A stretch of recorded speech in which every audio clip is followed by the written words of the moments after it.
All right, welcome into the latest edition of the Growler. Paul Dehner Jr. and Jay Morrison here with you, getting you prepared for Monday Night Football under the lights in Denver, Colorado. Bengals, Broncos, 8:15.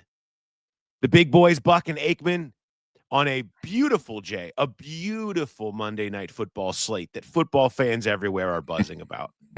Dolphins, Jets. Yeah. Kicks it off, and then Jake Browning and the Bengals going to Denver to take on Bo Nix and the Broncos in the nightcap. Just a lot of buzz about this. I think this one should draw a bigger number than Miami and the Jets. I would hope. I think and it's weird because sometimes when they do the doubleheaders, they're back to back, but these overlap. So I think that's what they hope is that one game will be better than the other, and everybody will go over to that game. But yeah, it's an interesting situation, and they for the people watching at home, you are going to get the A team on the announcers. That's right. Joe Buck, Troy Aikman, Lisa Salters, and company on the A team down there. So you have all of that. So maybe there won't be as much yelling about the announcers, but I'm sure people always like to yell at Joe Buck, right? We got plenty we're going to get to here. We're gonna run through the basics of this game. We're going to talk about some of the injuries that you're monitoring, some of the news. Jay, of course, is going to have the referee report. We're going to offer you the stats that matter most, let you know this week's Growler bet, and offer up our predictions. If you're watching this on YouTube, check it out. My conversation with Nick Kosmider, who covers the Broncos for The Athletic, is up. Go check that out now, or just hang around here if you're listening to this on your standard audio feeds. It's coming up next on the back end of this podcast. Let's get into the basics here. BetMGM line right now, Jay, has the Broncos favored by 7.5, over under of 44. Those numbers feel right to you? I think the line is a little big. I think it's a little reactionary to what happened last week. Maybe we're so close to it that we can see what a fluke it was. I think from the outside, people see Browning's first start blown out by 38. This team is a mess and rudderless. I don't know that that's necessarily the case, and I just think that line feels a little inflated. I could see that. The over-under feels probably about right. Yeah. I think 44 is probably a good number when you consider the offensive struggles that the Bengals have had and all of that. Weather does not look to be a major factor as of now. We're recording this on Saturday morning before we even get out to Colorado. But low 60s, small chance of rain, it looks like, for Monday night in Denver. Of course, altitude always going to be a factor there. Uniform, all-important uniform combo, Jay. White jerseys, orange pants, white socks. Return of the orange pants.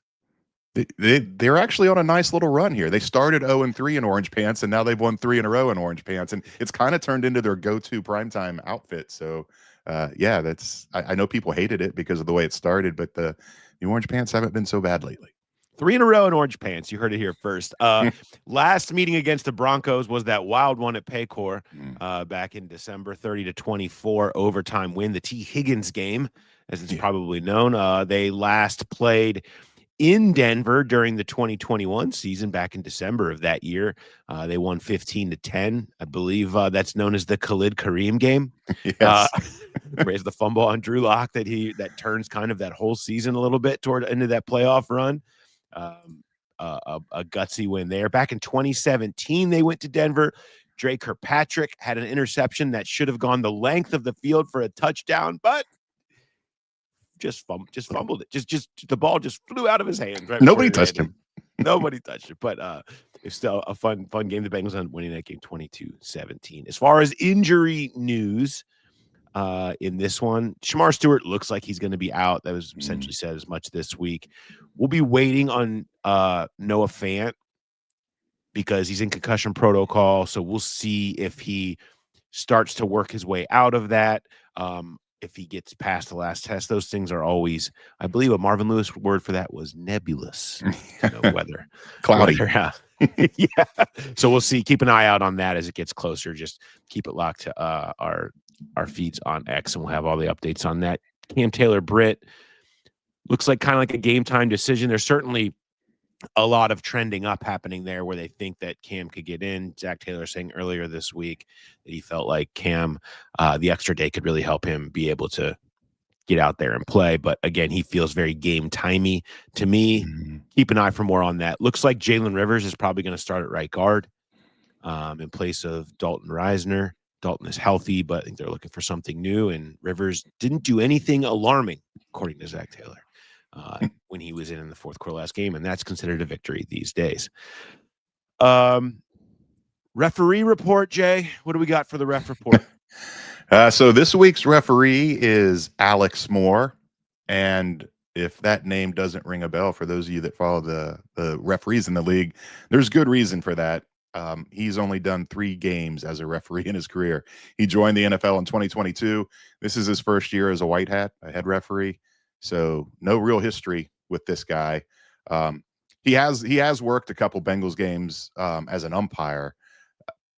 The Minnesota game that they won in overtime, the crazy T. Higgins reach touchdown game was the most recent one. So there's just not a lot to go on other than the new guy is flag happy. He and his crew lead the league 24 and a half flags per game.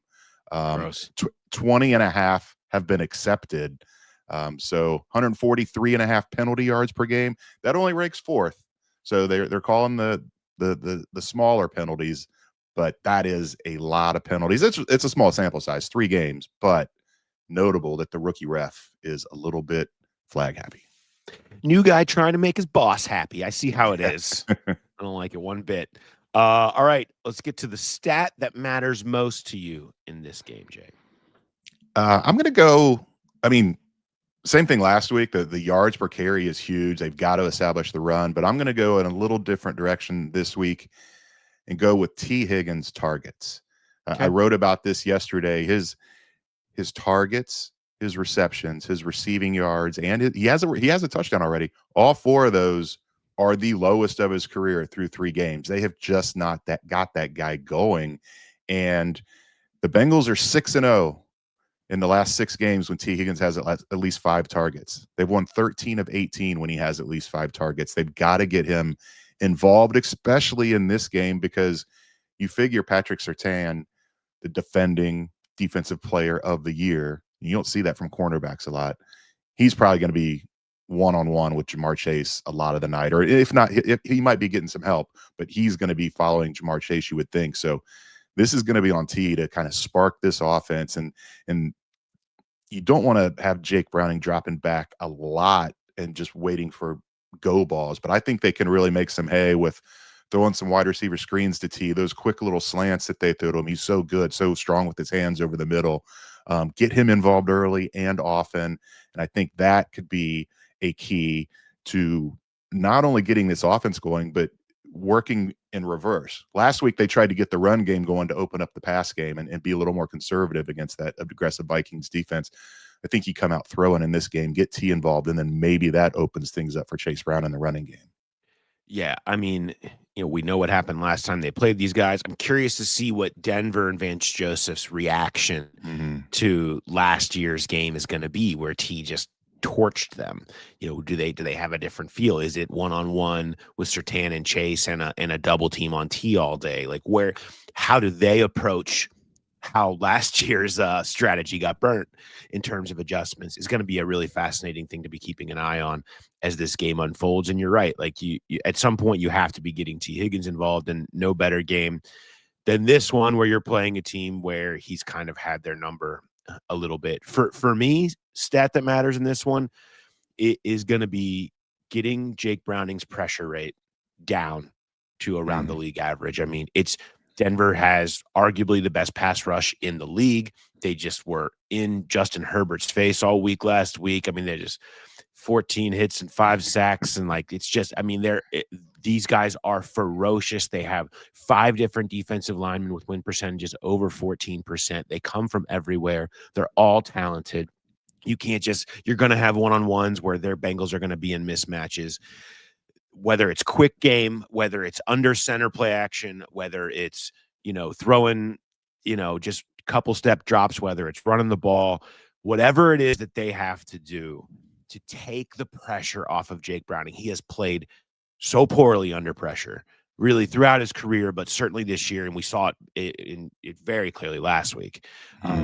They just got to get the amount of times he's under pressure down. He's great. His numbers are fantastic. 83% completion when he's clean this year. Like when you keep him clean, whether it's through quick game or whatever, he can find the open guy. He can chase completions and do all those things that he talks about doing. He's just struggled under pressure. It's something he's worked on. He's talked about that this week.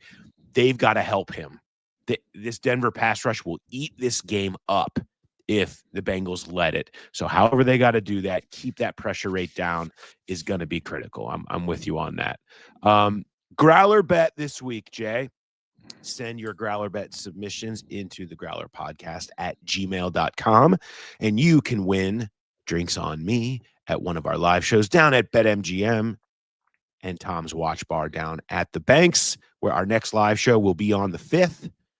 Before the Lions game, we're starting at noon. We'll be giving away tickets to Bengals Steelers. Very excited about that show. We hope to have you down there. And if you win, you can drink on me. Growler bet this week. It's been much talked about, much discussed. Chase Brown yards. I'm going per touch. Okay. We're going to include receptions in this. I'm not just going to go yards from scrimmage. The Broncos have had their trouble. Nick Kosmider, who you're going to hear from later, talk about this, have had their trouble with receivers out of the backfield, with running backs out of the backfield, things like that, have been able to really get chunk yardage on them, missed assignments, that type of stuff. So let's go Chase Brown yards per touch. I think you got to see him involved in a screen game and some of the check down game that we Browning talk about, that take the pressure off that way. When you get pressure, just check it down. How much can that be successful? What's your Chase Brown yards per touch? No. Oh, by the way, tiebreaker on that, because we might have the same. Brown total scrimmage yards is going to be the tiebreaker. So I need your yards per touch and total scrimmage yards. What's yours, Jay? I still have very little faith that they're going to be able to get him going in the running game, even with Denver's struggles there. There's issues on that offensive line, and I don't think they get fixed overnight or over week. I do think they'll get him going with a couple screens, and we know how explosive he can be. He can pop one. So I don't know if it's an overly optimistic number, but I think it's up there. I'm going to go 6.6.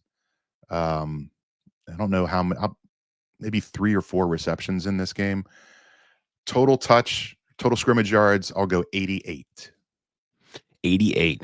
I feel that's pretty optimistic. That's a lot of love for Chase Brown. I mean, on the year, he's averaging 5.4 yards per reception, and of course, 1.97 per rush. I do think it gets a little bit better.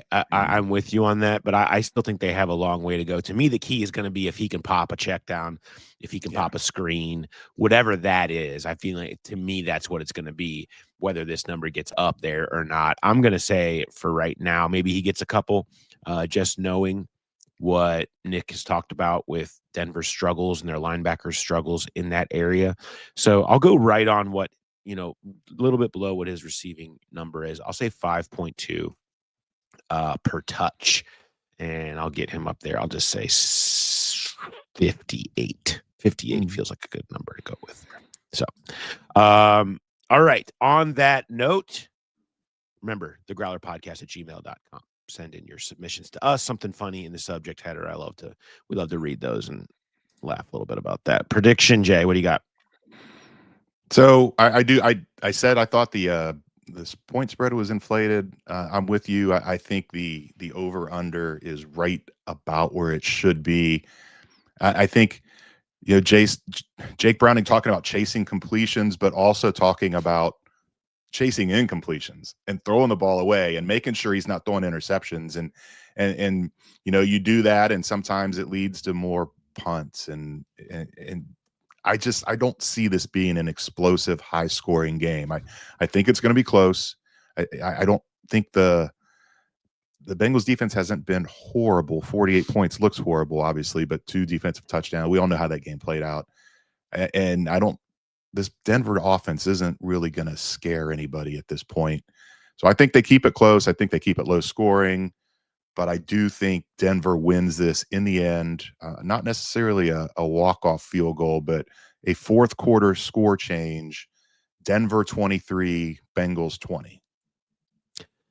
We're in the same area. I feel like, I feel like what we're going to see here is, can the Bengals get the turn? The turnovers are going to be so critical. I think that's going to be consistent with this team all year. Their defense has given up plenty of yards. They have been opportunistic. They've got to get the Bo Nix has a big storyline in Denver right now is overthrows, particularly throwing the ball down the field, some lack of accuracy. He's thrown 3 picks already this year. Tips and overthrows has been where the Bengals have been trying to make their money a little bit to get those turnovers. They're going to have to get 1 or 2 of those in order to win this thing. I go back to the Broncos' strength being up against the Bengals' weakness with their pass rush. And I just feel like this is a game where it just wrecks everything. And this staff and Jake Browning have to do something creative to offset that. And I just don't know that you can offset all the one-on-ones that you're going to be forced to be in that you're not going to like up front. And so I think that's going to be a problem. I do think they'll get a turnover, but I don't know that it'll be enough. I have the Broncos winning 26-23. I'm in the similar area as you. I think Jake improves. I think he does a better job this week of not making the catastrophic play because he is so focused on that. But I don't know that it's going to be enough. The other thing about this is the Broncos struggles in these close games. I mean, 1-6 in one-score games last year. We've seen they've had 2 straight walk-offs against them. If the game gets close, maybe you see it favor the Bengals a little bit more because some of the history that can be in the heads of some of the Broncos players and coaches and some of the things that have gone on there, and certainly the tension amongst the crowd that should be pretty rambunctious, shall we say, on a Monday night. But I don't know. It could be smoky. They could be laid back. Could be laid back. Could be what Deion Sanders talked about, the second quarter haze in Boulder could roll on into to Denver. We shall see. Well, anyway, that's going on this trip. I hope you enjoy it. Denver is one of the great American cities. A great time out there. If you get a chance, head down to Red Rocks if you want to. Even concert or no concert, it's a great place to go to. You know where you should go? You should go to, I wore my Garden of the Gods shirt here, Jay, for this. You should go head down that way. Go to Morrison, Colorado. That's right. Go to Morrison, Colorado, right down there. You can go up to the top of Pikes Peak, Garden of the Gods, just my favorite of all the national parks. So if you are going, I was going to say, if you are going, there is a concert at Red Rocks every night this weekend and Monday. So if you want to just see the place, get there early in the morning, because I don't know what time they shut it off to start prepping for concert stuff. But if you just want to go walk around and see it, I would get there in the morning. Or just go see any random show because it's a great place to see a show, even if you don't like the music. But that's just my own recommendation. Y'all do your thing. Okay. Thanks to everybody for checking in. We will, of course, have the walkout presented by Joseph Toyota of Cincinnati that we'll post after the game on Monday night. So you'll wake up to us, I hope. Go to sleep. Don't stay up and wait for us. I mean, if you do, that's great. You're the real ones. But, go to sleep. We'll be waiting on you in the morning when you wake up. Let's talk about everything that happened in Denver with myself and Jay. All right. Thanks, everybody, for listening and for watching. We'll talk to you next time.